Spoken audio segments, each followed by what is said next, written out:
Pregunta 11 de biología del área médico-biológicas, la cual dice así: de acuerdo con el tipo, el nivel de organización, la forma de nutrición y de reproducción celular, ¿en qué tipo clasificó a los seres vivos Robert Whittaker? Vamos a hablar sobre un poquito de taxonomía y sistemática. Todos los seres vivos que han existido y que existen los podemos clasificar en estos grupos taxonómicos, los cuales van desde el dominio, el reino, el filo, la clase, división, familia, orden, género, especie. Mira, fíjate, el Politécnico solamente te pregunta sobre los cuatro más importantes y los cuales te los voy a explicar en este video. Te pregunta sobre el dominio, te pregunta sobre el reino, también sobre el género y también sobre la especie. Vámonos de uno en uno. El primero de ellos es el dominio.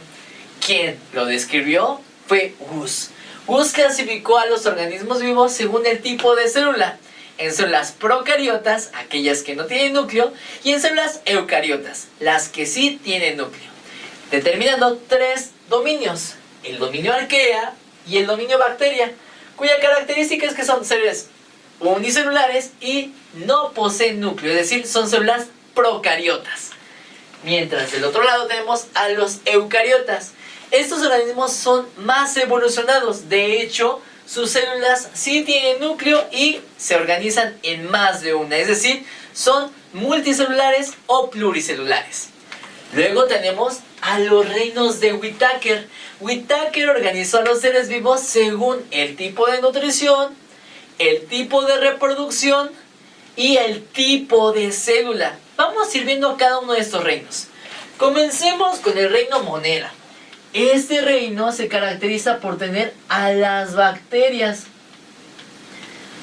De hecho, el reino Monera es el reino más primitivo. Aquí se encuentran los organismos unicelulares y procariotas, es decir, aquellas células que no tienen núcleo. Por eso tenemos a las bacterias y a las arqueas en este lugar. De hecho, a partir de aquí hacia arriba, todos los demás reinos son organismos eucariotas, es decir, sus células sí tienen un núcleo. Vamos a ver el siguiente reino. El siguiente reino se trata de los protistas, o también conocido como reino protoctista o protozoa.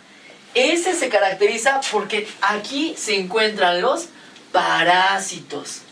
Los parásitos son organismos que viven a expensas de otros y de hecho su tipo de reproducción es principalmente asexual. Siguiente reino. Vámonos del otro lado con el reino fungi o el reino de los honguitos. Los hongos, aunque parecen plantas, no lo son.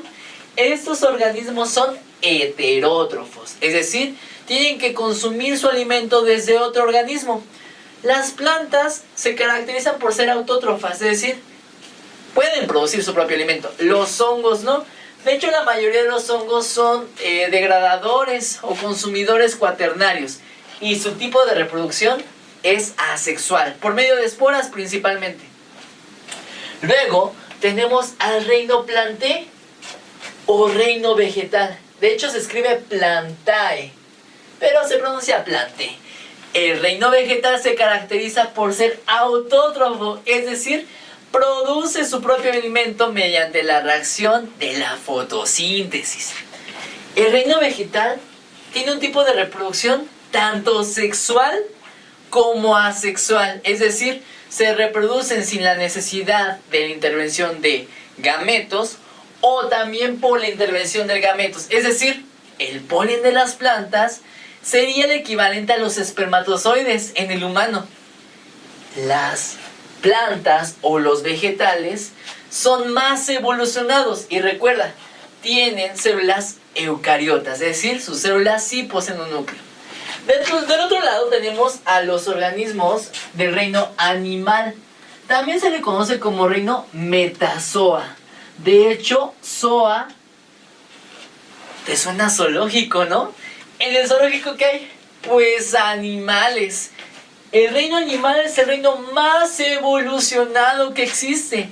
Su tipo de nutrición es heterótrofa, es decir, tienen que consumir a otro organismo para poder sacar energía. Su tipo de reproducción principalmente es sexual, es decir, necesitas de un macho y una hembra para poder sacar más descendencia. Aunque no todos, por ejemplo, las estrellas de mar se pueden fragmentar y generar más estrellas de mar. Siguiente, tenemos a la clasificación binomial del Linneo, es decir, nos saltamos hasta género y especie. Es muy sencillo de ver, fíjate. Yo me llamo Danilo Dex, ese es mi nombre y apellido. Pues ¿qué crees? El género y especie en los organismos vivos es eso, el nombre y el apellido de cada organismo vivo. Por ejemplo, ese es el nombre y apellido, es decir, género y especie de los osos panda. El género y especie lo tienes que poner ya sea en cursiva o subrayado. La primer palabra, la primer letra de todo ese nombre tiene que ser en mayúscula. Y jamás vuelves a usar mayúsculas, ¿vale?